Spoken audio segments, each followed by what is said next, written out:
खा जाए वो तगड़े आदमी जल्दी हटकर खाते हैं। कोरोना के मरीज भी हो, अब हमारे कई लोग कोरोना के कारण मैदान छोड़ गए। अरे कई लोग चले गए बेचारे ऊपर, किसी के साथ भी हो सकता है, अच्छे खासे जवान चले गए। हम लोग तो जिस उम्र में जी रहे हैं उससे नई संभावना रहती है। इसलिए मैं अपने समझ साथियों को कहना चाहता हूँ कि जिंदाबाद का समय समाप्त हो गया है। मैं शिवपुरी में जिंदाबाद के लिए नहीं आया हूँ। ये युवक कांग्रेस वाले विशेषकर समझ लो कि ये जिंदाबाद जिंदाबाद में पूरी कांग्रेस निपट गई और तुम अभी भी नहीं मान रहे। मान रहे मतलब हम जीतते जीतते 80-85 के बाद 30,000 से हार गए। गणेश गौतम जहाँ तक मुझे याद है 90 में शायद 27-28,000 से करीब हारे थे। हैं? नहीं हारे की बात कर रहा हूँ यार। जीतते थे हम 2000 से 3000 से और हारे कितने से 27-28,000 से।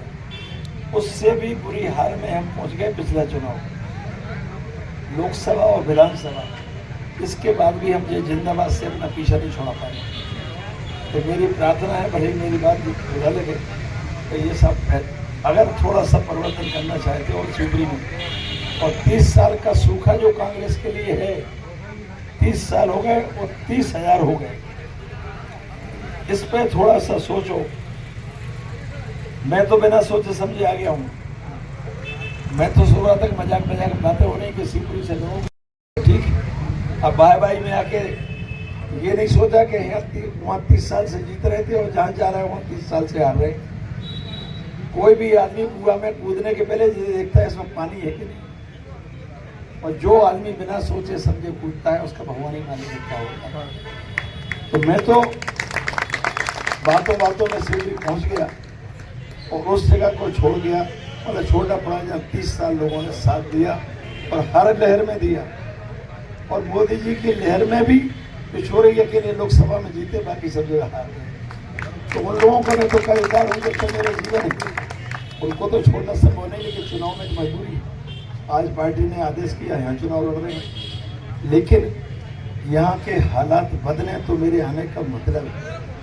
और हालात अगर वही के वही रहे और कांग्रेस की अगर वही की वही फजीती हुई तो मेरे आने की सार्थकता तो बनेगी।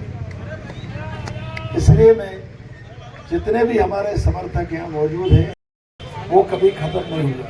शीतल जी हमारे बीच में नहीं है, आज अखरता है बेवजह, मतलब बेसमय पर मौत किसी की भी हो। ऐसे बहुत सारे लोग हैं असमय मौत लड़ा।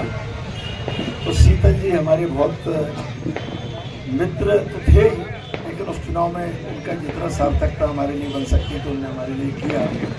और चुनाव के रिजल्ट के बाद रात को शायद 2 या बज गए थे, 2 बजे में वो जो क्या बोलते हैं उसको, फॉरेस्ट का क्या बोलते हो, किसी की भी कभी भी हो सकती है। तो इसलिए सभी लोग को समझना चाहिए और इतने बोलना चाहिए। मेरी सबसे